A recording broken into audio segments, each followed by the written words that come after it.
Es para mí un gusto y un honor presentarles a nuestra speaker del día de hoy, la doctora Catair Contreras. Ella es médico internista y nefróloga, magíster en educación para profesionales de la salud, profesora asociada de la Universidad Nacional de Colombia, jefe de la unidad de nefrología del Hospital Universitario San Ignacio y del posgrado de nefrología de la Pontificia Universidad Javeriana.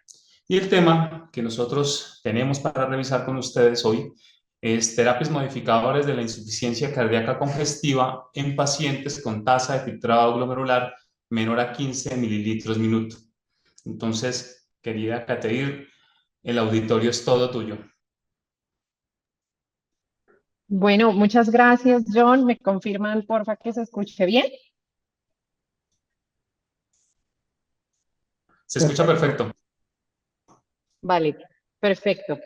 Entonces, este es mi conflicto de intereses. He dictado conferencias para Banger, ninguno para esta charla. Y vamos a empezar. Quien nos va a acompañar en este webinar es Juan. Juan tiene 55 años, él tiene antecedente de diabetes, hipertensión arterial y tiene enfermedad renal crónica, pero vemos acá que está en estadio 4A2 con un filtrado glomerular de 28.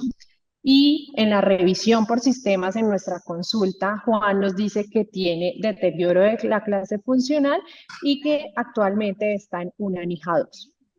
No ha tenido edemas, no tiene bendopnea, no tiene disnea paroxística nocturna ni dolor torácico. Juan viene en tratamiento con enalapril, verapamilo, hidroclorotiazida, linagliptina y atorvastatina. Entonces, pues vamos a empezar con en qué pensamos que tiene Juan en un hombre diabético hipertenso que viene por disnea.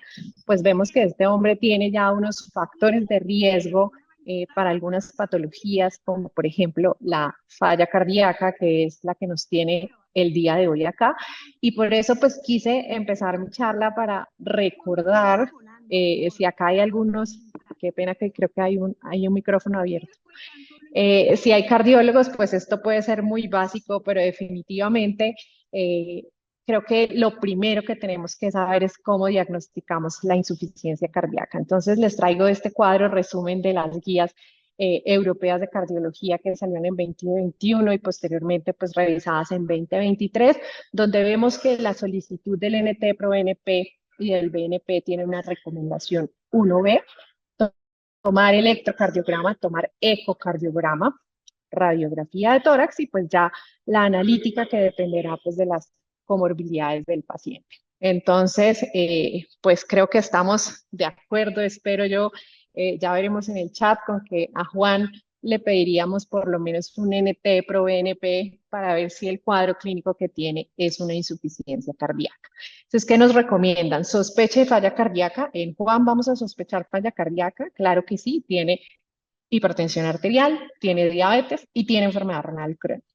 Tiene signos y síntomas, por lo menos tiene síntomas, está con deterioro de su clase funcional y pues trae los exámenes al control. Tiene la creatinina en 2.6, una relación albuminuria-creatinuria en 150, no está hipoalbuminémico, el potasio, el uroanálisis es normal y tiene una glicosilada que está en 7. Ya nos trae el electrocardiograma que le pedimos, que tiene cambios de hipertrofia ventricular izquierda, y un ecocardiograma que tiene una fracción de eyección del 38%. El NT-proBNP está en 900, que está elevado para la edad, y acá llegamos al algoritmo que nos proponen las guías de cardiología. Entonces vamos en que Juan tiene un NT-proBNP mayor a 125, ya dijimos, Juan tiene insuficiencia cardíaca, le hicimos un ecocardiograma que es anormal porque tiene una fracción de eyección del 38% y aquí tenemos que entrar a clasificar cómo está la fracción, la insuficiencia cardíaca de Juan, si es una fracción de eyección preservada o si es una fracción de eyección moderadamente reducida o una fracción de eyección reducida. Entonces, sin duda, en este grupo va a estar Juan, fracción de eyección menos del 40%.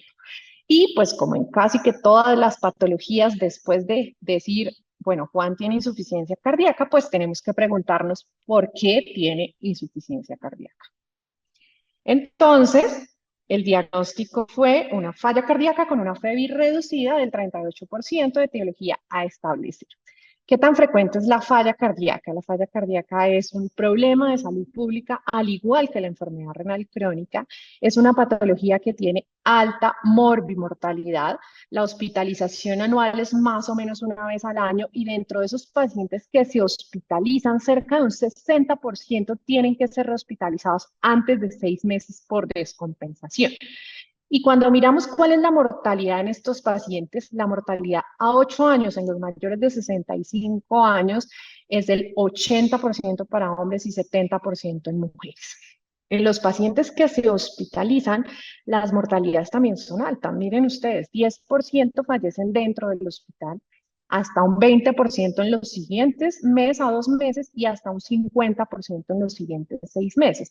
Entonces, realmente la falla cardíaca es una patología que tiene una mortalidad y una morbilidad muy alto, con la subsecuente aumento en los costos para el sistema de salud. Y pues hay un registro de insuficiencia cardíaca en el país, que es el RECOLFACA, y miremos que la causa más frecuente de insuficiencia cardíaca es la cardiopatía isquémica, que seguramente es la causa de Juan. Hipertensiva 32%, valvular 12%. Y acá está el promedio, lo que se ve en nuestra población colombiana, y es el número de hospitalizaciones al año. Antes decíamos una en Colombia, 1.4 veces al año, y el promedio de días de hospitalización son 11 días. Esto realmente pues son cifras que son bastante importantes, y es por eso que tenemos que saber que el tratamiento de la insuficiencia cardíaca es clave porque impacta directamente en morbilidad y en mortalidad de los pacientes. Y cuando vamos a ver esa interacción que hay entre el corazón y el riñón, pues esto es una interacción que es un matrimonio en el cual el uno se afecta y nos puede causar afección del otro órgano. La enfermedad renal crónica, cuando miramos cuál es la prevalencia de falla cardíaca entre nuestros pacientes enfermos renales crónicos, puede ser hasta el 50%. Y cuando se mira la prevalencia de enfermedad renal crónica en pacientes con falla cardíaca, puede llegar a ser hasta del 70%. Este 70% es el dato tomado del registro colombiano de RECOLFACA. Y miremos pues que son muchos factores, ¿no? En la medida de se vuelve un círculo vicioso, el paciente con falla cardíaca pues es un paciente que va a tener por vía de disminución del gasto cardíaco, por vía de la retención de agua y de sodio, por vía de cae flujo sanguíneo renal y esto va a hacer que caiga la filtración glomerular, toda la parte inflamatoria de la insuficiencia cardíaca también va a causar fibrosis a nivel renal, caída de la filtración glomerular y el riñón falla y pues obviamente no va a lograr manejar de una manera adecuada el agua y el sodio, lo cual va a impactar directamente a nivel cardíaco. Entonces, este círculo vicioso en el que nos vemos enfrentados, miren ustedes, por lo menos en un 50% de los pacientes, pues es algo en lo cual debemos trabajar. Y si nos vamos a mirar de qué se mueren nuestros pacientes con enfermedad renal crónica avanzada, nuestros pacientes se mueren del corazón. Esto pues no es algo nuevo para ustedes y para nosotros en general, pero miren las arritmias, miren la insuficiencia cardíaca, pues ocupan de lejos el primer lugar y pues sabemos que la enfermedad renal crónica en los próximos años se va a posicionar como una quinta causa de mortalidad a nivel mundial.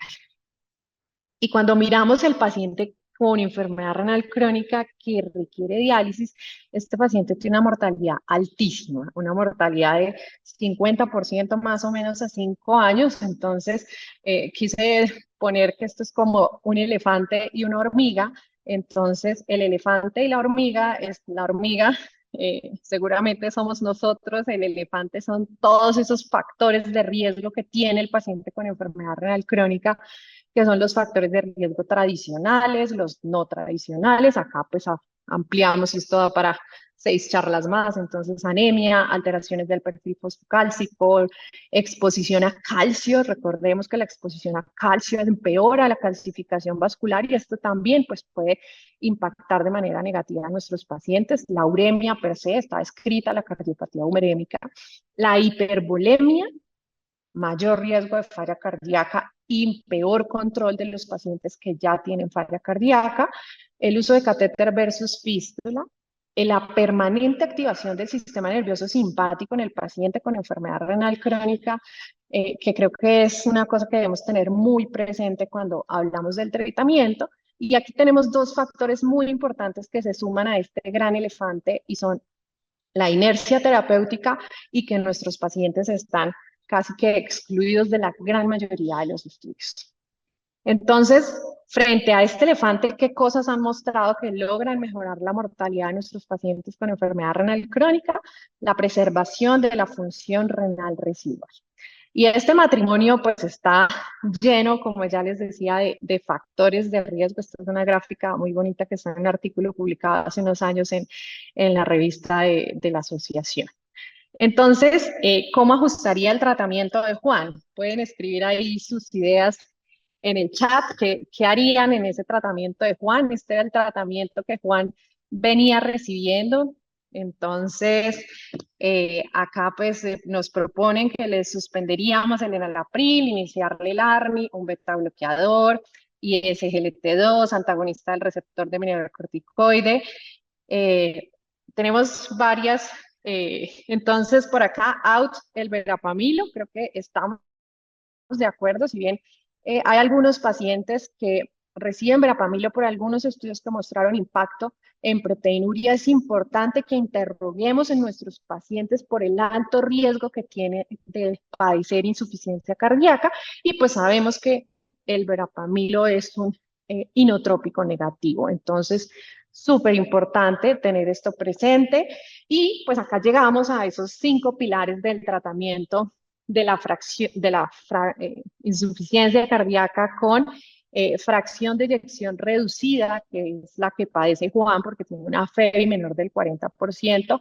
Y miren esos 5 pilares. Entonces, esos 5 pilares están el IECA o el ARA2, el inhibidor de la neprilicina, beta bloqueador, el antagonista receptor de mineralocorticoide y los inhibidores del SGLT2. Esta base del tratamiento de los pacientes con falla cardíaca con FEBI reducida tiene una recomendación clase 1 para FEBI reducida. Cuando miramos cómo es el patrón de prescripción de los pacientes con insuficiencia cardíaca, este es una tabla también tomada de Recolfaca, entonces miremos acá el porcentaje de pacientes que tenían beta bloqueador, más o menos 78%, sacubitril, valsartán 10%, esto también recientemente un estudio del grupo de cardiología de San Ignacio lo acaba de publicar, que es muy baja la prescripción de sacubitril, valsartán, y miren pues entre IECA y ARA2 que son clase 1 en los pacientes con FEBI reducida, pues aún hay una gran ventana de oportunidad para instaurar la terapia fundacional en los pacientes con insuficiencia cardíaca. Y obviamente impacta en la disminución del consumo de recursos pues, que generan las hospitalizaciones y la morbilidad. Y este tratamiento se cumple, pues estas son unas tablas de un estudio también publicado recientemente del Registro Español de Insuficiencia Cardíaca, donde vemos que más quisiéramos que se cumpliera, ¿no? Que más del 90% tuvieran el tratamiento, pero miren ustedes que en la medida en que la función renal se va deteriorando, el cuadrito rojo es tasa de filtración mayor a 60 y el cuadrito gris oscuro es tasa de filtración menor de 30. En los de tasa menos de 30, miren ustedes que la cuadriterapia solo está en cerca de un 32% de los pacientes. Y lo que menos utilizamos de estos pues son los ISGLT2 y los antagonistas del receptor de mineralocorticoide. Pero a mí también, pues 68% solo tenían IECA y 89% beta bloqueadores. Entonces, los clínicos, esto es una parte de la discusión de este artículo, y es que los clínicos dudamos en iniciar o ajustar estos tratamientos, ya que cualquier deterioro de la función renal es percibido a menudo como nocivo. Y este es un estudio que ya pues es del otro lado del continente, ya no es europeo. Y miren ustedes acá cómo es la prescripción. Acá sí hay incluidos pacientes en diálisis y en pacientes en diálisis el porcentaje de uso de beta bloqueador llega al 80%. Miren el de antagonista receptor de mineralocorticoide 5%. ARNI pues básicamente muy poco uso y la triple terapia se usa en muy pocos casos. Entonces, ¿por qué sucede esto? Entonces, siempre pues existe un temor grande. Yo quise poner estos tres que serían hipotensión, deterioro de función renal e hipercalemia. Y esto que les muestro datos de pacientes con enfermedad renal crónica desde tasas menos de 30. Entonces, cuando llegamos a tasa menos de 15, entonces acá decimos, bueno, con IECA hora 2 y stop, y después del estudio publicado en New England, el stop IECA, donde dice puede mantenerle el IECA a sus pacientes hasta el estadio avanzado de la enfermedad renal, pues simplemente no debería haber desacuerdo para el uso de los IECA y los arados en estos pacientes.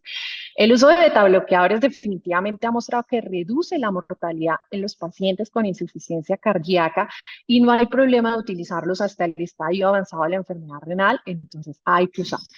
Y el antagonista receptor de mineralocorticoide podemos usarlo. Yo creo que los nefrólogos somos un poco más dados al uso de estos medicamentos. No le hemos tenido pues tanto temor. Obviamente monitorizando el paciente, el potasio y definiendo los ajustes. Y acá pues tengo los ARNI y los ISGLT2, que es quizá donde mayor discusión hay en el paciente con filtrado glomerular menor de 15 mililitros minuto.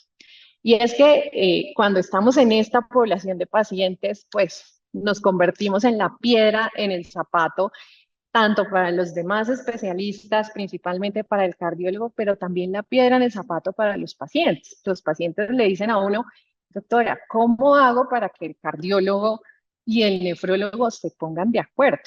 El uno me quita y el otro me pone. Entonces, esa relación cardiólogo-nefrólogo, pues no quisiéramos que se vea así. Y claro, cuando el riñón no funciona, pues acá nos ponían, el riñón es una ventana del corazón, eso es muy importante. Eh, pero sí creo que lograr mejorar la comunicación entre estos dos equipos puede hacer que dejemos de ser esa piedra en el zapato y motivo de rabia frecuente.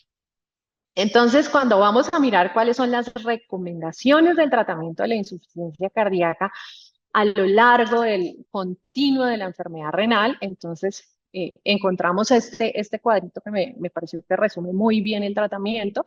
Y miren ustedes, en el paciente, como por ejemplo Juan, entonces dicen, póngale el beta bloqueador a bajas dosis, dosis full de ISGLT2 más dosis bajas de IECA en el paciente y vaya titulándolo. En el paciente con tasa menos de 15, inicia baja dosis de beta bloqueador y bajas dosis de IECA y no lo titule. Esté atento, obviamente, a la función renal y al potasio después de 15 días de iniciado y una vez ya se estabilice, pues usted lo seguirá de acuerdo al estadio de la enfermedad renal. Acá, pues por insuficiencia cardíaca ponen cada 3 meses, pero obviamente, pues en nuestra población de pacientes con tasa menos de 15 sabemos que tenemos que seguirlos mucho más seguidos. Y miren ustedes esto que dice acá, cosas para hacer. Entonces, no se angustie, no suspenda de manera prematura el bloqueo, la terapia fundacional puede tolerar hasta un 30% de incremento porque hay un efecto que es el efecto hemodinámico de estos medicamentos que no están queriendo decir que haya daño estructural. Entonces, pues nos toca tener un poco de paciencia, tolerarlo. Si nuestro paciente lo tenemos y lo podemos seguir, yo creo que eso es absolutamente clave a la hora de definir, quito el medicamento o más bien le hago seguimiento a la función renal y al potasio con miras a poderlo mantener, porque sé que si le quito el medicamento le estoy aumentando la probabilidad de hospitalización y la probabilidad de morir. Dice acá, si la tasa de filtración es menor de 30, probablemente deba descontinuar el ARNI. Si el potasio se sube de 6, acá dejan pues el IECA hasta 20, pero obviamente pues esto es como en el, en el seguimiento. Y este es un resumen que está de un artículo publicado el año pasado en NDT, donde dice, si la fracción de eyección, si el paciente, pues independiente de la fracción de eyección, si la función renal es normal, perfecto, arránquele todo. Entonces uno dice, bueno, no habría justificación para tener tasas tan bajas de adherencia al medicamento. Si el paciente tiene falla cardíaca y una tasa menos de 30, pues acá ya empezamos a ver limitados. Miren acá, por ejemplo, ellos dicen no antagonista de receptor mineralocorticoide. Yo les digo, pues sí podemos mirar y seguir el potasio, probablemente lo podemos seguir, pero miren ustedes el paciente con enfermedad renal crónica avanzada. Básicamente, acá ponen beta bloqueador, incluso quitan el IECA. Pero pues sabemos que el IECA y muchas otras guías nos dicen mantenga el IECA y deje el beta bloqueador. Entonces yo me preguntaba, bueno, ¿y a qué le tememos? O sea, ¿por qué si los ISGLT2, por qué si los ARNI han mostrado pues unos resultados tan buenos en los pacientes con insuficiencia cardíaca con tasa más de 30, pues por qué en esta población nuestra no los usamos? Entonces yo dije, pues a algo le debemos tener temor. Entonces uno de los temores es los efectos adversos que ya los planteábamos previamente, la seguridad a largo plazo.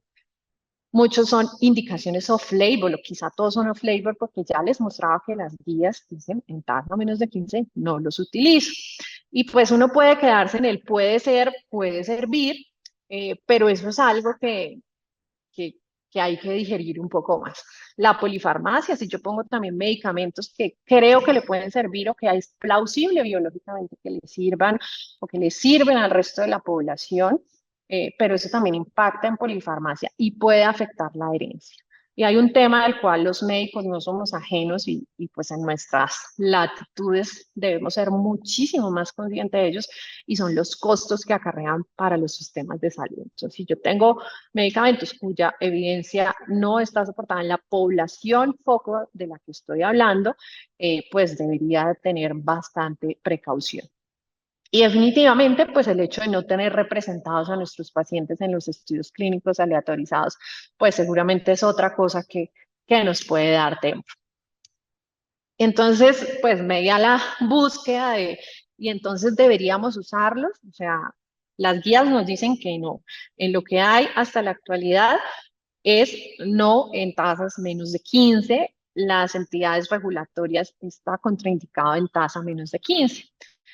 Entonces, ¿hay plausibilidad biológica? Sí. El efecto de los ARNI pues, ha mostrado que mejora la hipertrofia ventricular izquierda, que los marcadores de fibrosis a nivel del miocardio mejoran, puede mejorar la insuficiencia mitral, la hemoglobina glicosilada, la anemia, el ácido úrico. Y esto es pues como un cuadrito mirando en estos estudios pivotales de los ARNI cómo les fue a los desenlaces renales. Entonces ellos miraron el desenlace renal que era deterioro de la función renal y no hubo mayor deterioro de la función renal, no hubo mayor hipotensión, hipercalemia, acá, perdón, este es sacubitril valsartán versus valsartán, entonces hipotensión y deterioro de la función renal sí tuvieron diferencia, que son como los temores que usualmente tenemos en estos pacientes. Y hay una revisión sistemática publicada el año pasado donde se evaluó la seguridad, la eficacia y seguridad de sacubitril valsartán comparada con el tratamiento convencional en pacientes en diálisis con insuficiencia cardíaca. Incluyeron 12 estudios finalmente que suman más o menos 799 pacientes, la gran mayoría fueron asiáticos. Y ellos dicen que en los pacientes que tienen una fracción de eyección menor del 50%, puede mejorar la fracción de eyección y en esa población de pacientes fue estadísticamente significativo. En los pacientes con FEBI preservado no les dio estadísticamente significativo, pero pues miren, la heterogeneidad pues es grande, ¿no? Pero buscando la mejor evidencia disponible, cuando dijimos que los han sacado de todas partes, pues esta podría ser la mejor evidencia disponible. Entonces, útil en pacientes con FEBI menos del 50% para mejorar la FEBI, pero no cambió las hospitalizaciones por falla cardíaca. Entonces, acá nos dicen, esta revisión sugiere que sacubitril valsartán tiene beneficio en esta población de pacientes en diálisis con fracción de eyección reducida y moderadamente reducida. En esta, ellos no encontraron aumento del riesgo de los efectos adversos. ¿Y qué pasa con los ISGLT2? Con los ISGLT2, pues los ISGLT2 creo que deseamos que estén en el agua municipal, teniendo en cuenta pues todos los efectos benéficos que se ha demostrado, no solo a nivel de control pues en los pacientes diabéticos, sino pues toda la parte sobre estrés oxidativo, mejoría la fibrosis, mejoría la inflamación, a nivel del miocardio pues mejora la función cardíaca, a nivel renal, pues ya sabemos que retrasa la progresión de la enfermedad renal crónica, entonces uno dice, bueno, pero ¿por qué no los puedo usar en estadio 5 y en diálisis, ¿no? Entonces uno quisiera totalmente. En diálisis peritoneal, cuando les mostraba grande allá ese elefante con esa hormiga, veíamos que al lado de la hormiga estaba la función renal residual, que es nuestra principal aliada para mejorar la supervivencia de nuestros pacientes en diálisis, y empiezan a salir cosas interesantes que nos muestran cuáles son esos beneficios potenciales de los ISGLT2 en diálisis peritoneal. Entonces, desde cambios a nivel de la membrana del peritoneo, pues los que nos dedicamos a esto sabemos que la fibrosis del peritoneo, la exposición a altas cargas de glucosa, pues hacen que nuestros peritoneos puedan no vivir tanto tiempo, entonces que empiecen a aparecer estos estudios con moléculas que pueden prometer y en preservar esa función peritoneal y la función renal residual, pues es algo que es muy positivo.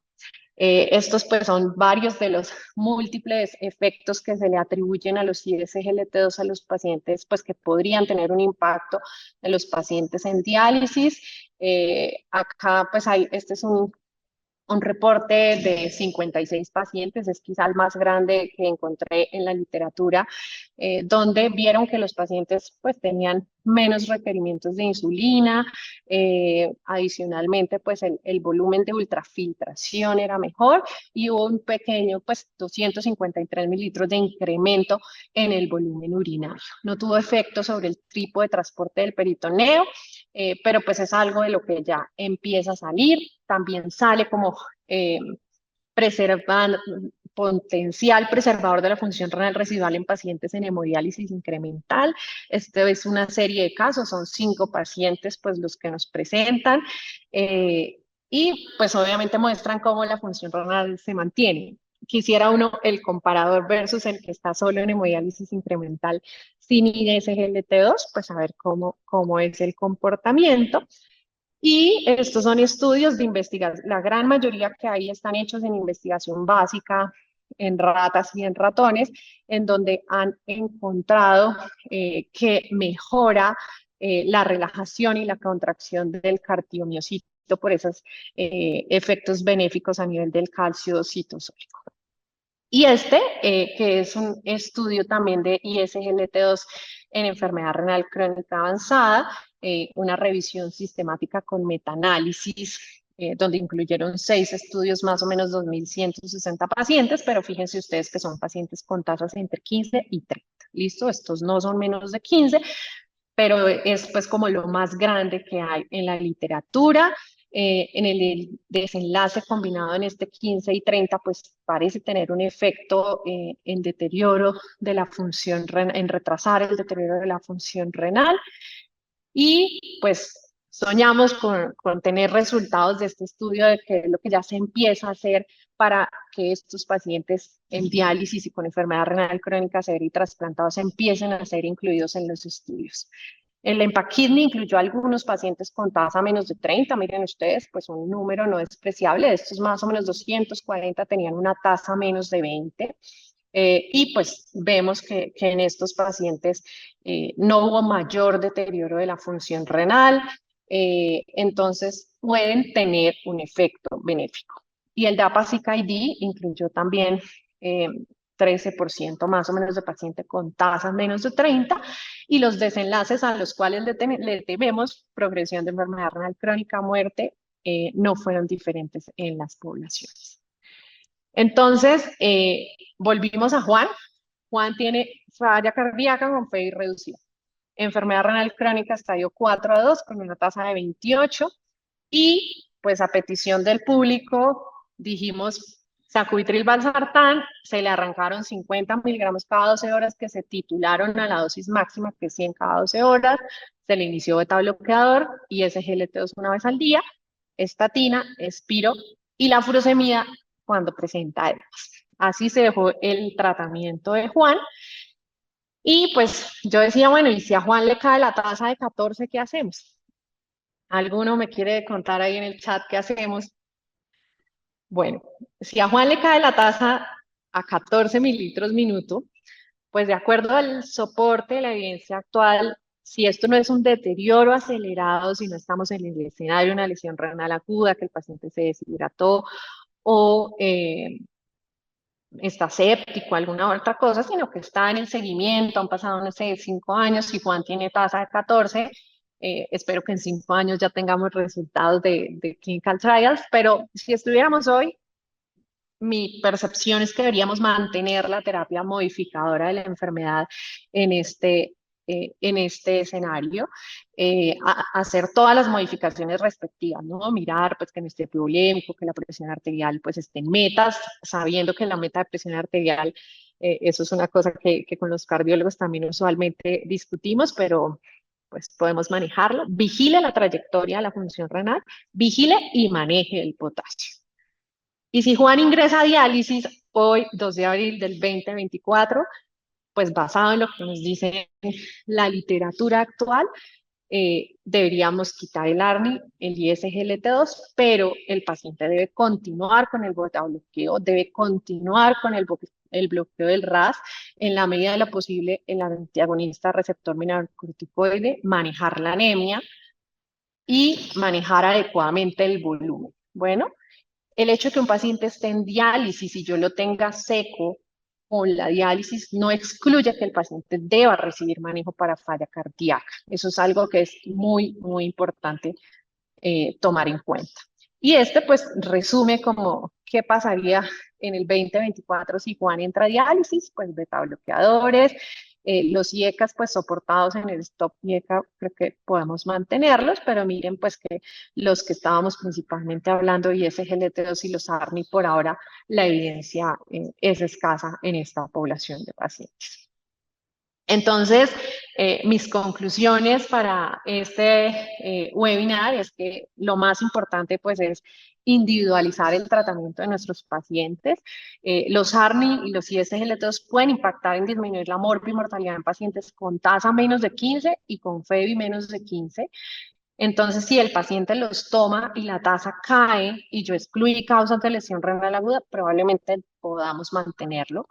Tiene un efecto potencial sobre preservación de función renal residual y quisiéramos tener evidencia robusta que incluya a esta población de pacientes. Al decir robusto me refiero a estudios clínicos aleatorizados. El perfil de seguridad parece ser favorable y algo que es absolutamente clave es el trabajo en equipo, el trabajo de la mano con el cardiólogo para mejorar la adherencia y la seguridad. Recordemos que cada vez que yo le digo al paciente, no se tome esto, que otro médico se lo vaya a reiniciar, es algo muy difícil. Entonces, mantener esa comunicación entre las dos especialidades es absolutamente clave.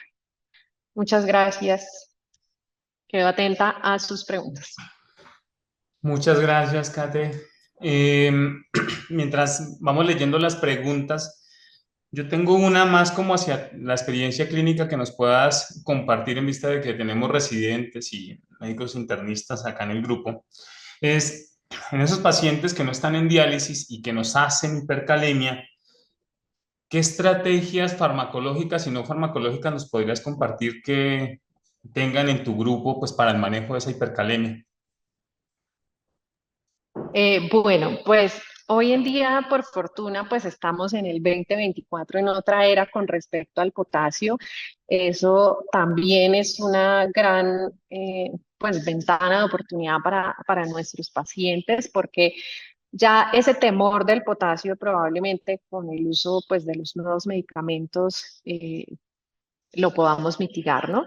Eh, ¿Qué tenemos? Pues para el manejo del potasio en el paciente crónico, yo les diría a todo paciente con tasa menos de 30 que haga hipercalemia, pues hay que hacerle unos gases arteriales para mirar si tiene acidemia metabólica de manera concomitante, corregir la acidemia metabólica y También tenemos las resinas y pues hoy en día en Colombia que ya contamos con el ciclosilicato de sodio y circonio, cuando se revisa esto y pues el consenso colombiano lo describe muy bien, tener que quitarle la terapia fundacional a un paciente por hipercalemia realmente trae más efectos negativos que efectos positivos. Entonces, pues eso es como lo que hacemos. Si el paciente pues tiene acidemia metabólica, corregimos la acidemia metabólica. Si tiene hipervolemia, pues adicionamos furosemida. Hacemos pues las eh, recomendaciones dietarias que últimamente pues están un poco discutidas y pues el uso de las diferentes resinas que tenemos disponibles. Bueno, nos pregunta la doctora Llama con respecto al uso del finerenone en este espectro, en estos pacientes. Bueno, pues el finerenone es un medicamento que tiene un muy buen perfil, que quisiéramos tenerlo, pues es un antagonista del receptor de mineralocorticoide, que pues tiene menos efecto sobre hipercalemia. Eh, pues antes de ese tenemos otro que sí ya está disponible en el país, que es el Plerrenone, que cuando los pacientes con espiro le puede uno pasar que hagan ginecomastia, disfunción eréctil, y esto pues lo podemos mitigar, por ejemplo, con el uso de finerenone. En la actualidad, pues perdón, de Plerrenone, en la actualidad no tenemos finerenone todavía en nuestro país. Estas dos preguntas te las voy a unir, son tal vez de las que siempre nos encontramos en las conferencias y te preguntan con respecto a la terapia fundacional, con el descenso esperado de la tasa de filtrado glomerular, ¿cuánto es el tiempo que se puede esperar hasta como normal para después de eso hacer alguna terapia adicional? Y la titulación de la terapia fundacional, ¿cómo la inicias? Qué pena, Johncito, no, La la primera es primera. cuál es la ventana de tiempo que das de espera cuando hay descenso de la tasa de filtrado glomerular al inicio de la terapia fundacional. Ok, bueno, la recomendación es que se le haga seguimiento al paciente a las 2 semanas, para mirar, pues uno puede incluso unas 8 semanas como tolerar, si el aumento de la creatinina o la caída de la tasa no es mayor al 30%, pues uno pudiera esperar. Pero después de arrancada, pues a las 2 semanas siempre hacer la titulación. Yo sé que eso Y es en el mundo ideal, a veces no es tan fácil. Quisiéramos que este paciente estuviera en un programa de nefroprotección y en un programa de falla cardíaca para que el seguimiento sea estricto.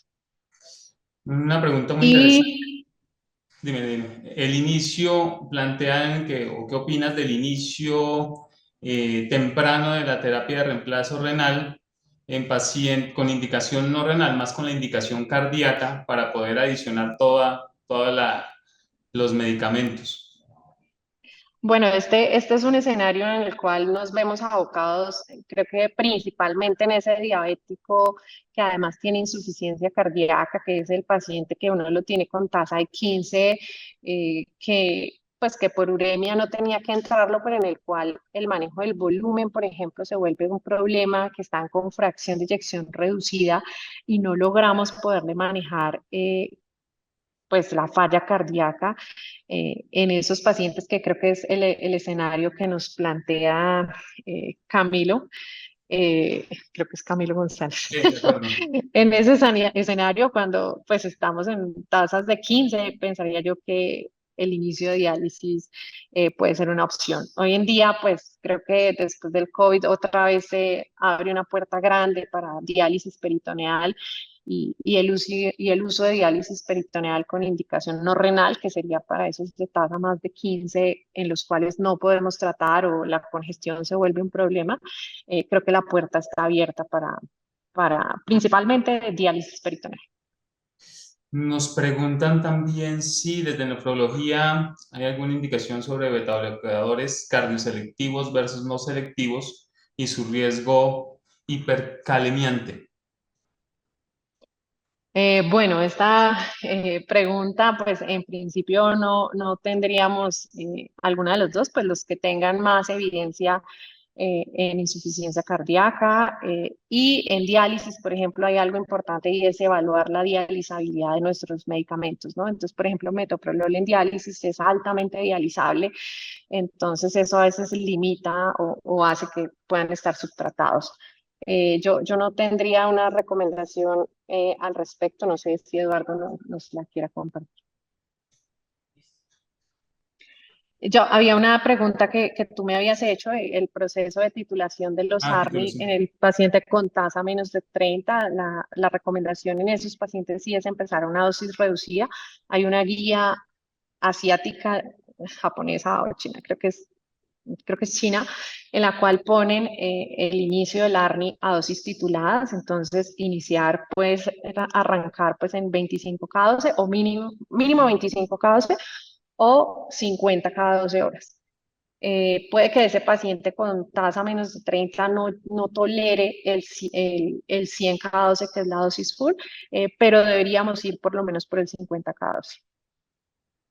Ok, el doctor Zúñiga nos dice que los no selectivos tienen mayor riesgo de hipercalemia. Y tenemos ya para finalizar, el doctor González tiene la mano levantada.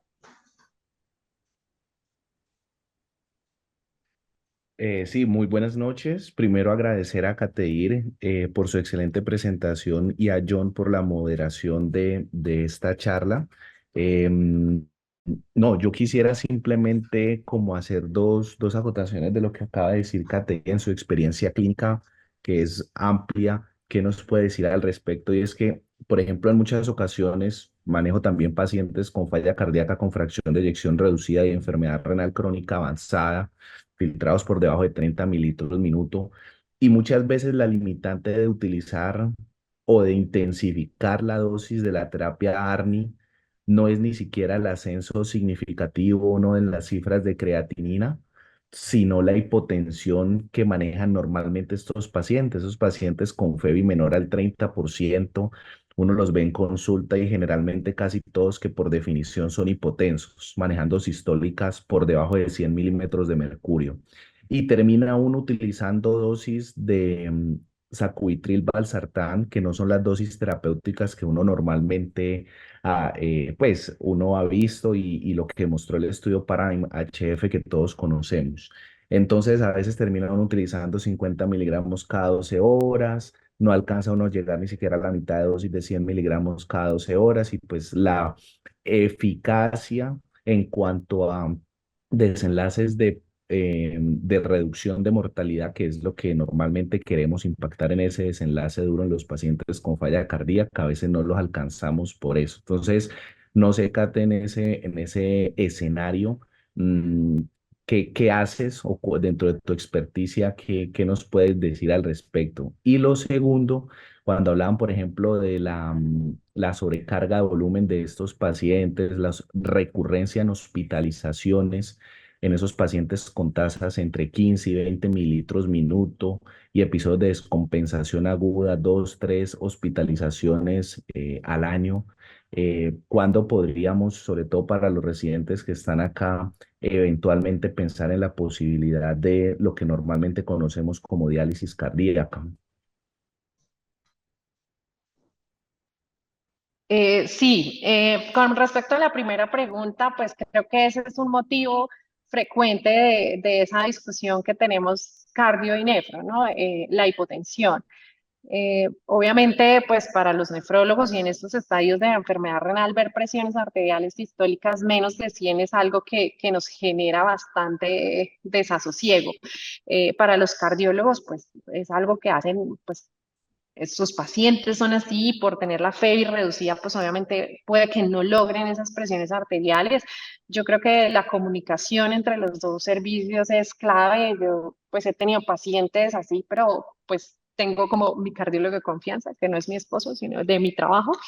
Y arrancamos y vamos mirando.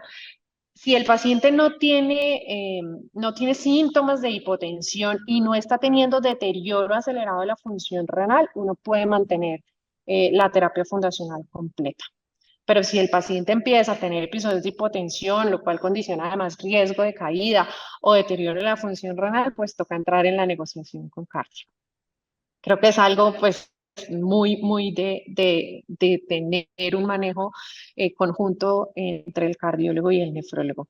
Y con respecto a la diálisis no renal, que pues creo que va similar a lo que nos preguntaba Camilo, la puerta pues abierta a la diálisis no renal. Yo pues soy fan de la diálisis peritoneal teniendo en cuenta su menor impacto hemodinámico negativo, ¿no? Sabemos que la hemodiálisis y por ejemplo la hemodiálisis menos frecuente, la hemodiálisis de 3 veces por semana impacta y aumenta el riesgo de aturdimiento miocárdico, ¿no? Casi que los pacientes con falla cardíaca que están en hemodiálisis, más del 90%, se ha documentado que tiene estudio miocárdico. Entonces, por eso, pues, diálisis peritoneal, la puerta abierta. Ya toca hablar y mirar, pues, toda la parte en nuestro país de articulación para el cobro de esto.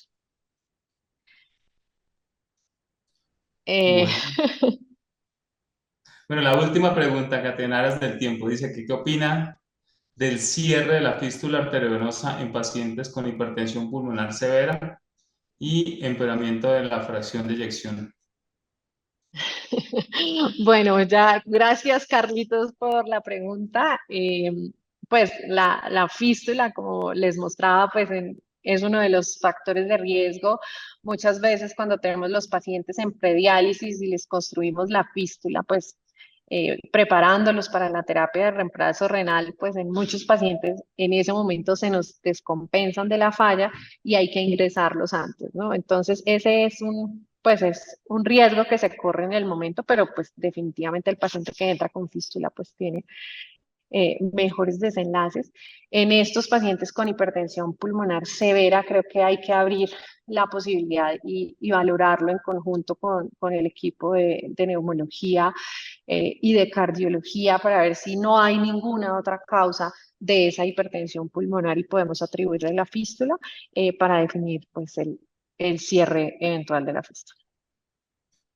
Bueno, Caterina, muchísimas gracias por tu grandiosa conferencia. Creo que nos dejas muchos puntos claros y nos aportas muchas herramientas para el ejercicio diario de nuestra profesión. Y a todos los participantes, pues muchas gracias a ustedes por unirse, por sacar tiempo de sus agendas y cordialmente invitados todos los martes a las reuniones de Asocolnef. Que tengan una grandiosa noche y gracias a todos. Muchas gracias a todos. Buenas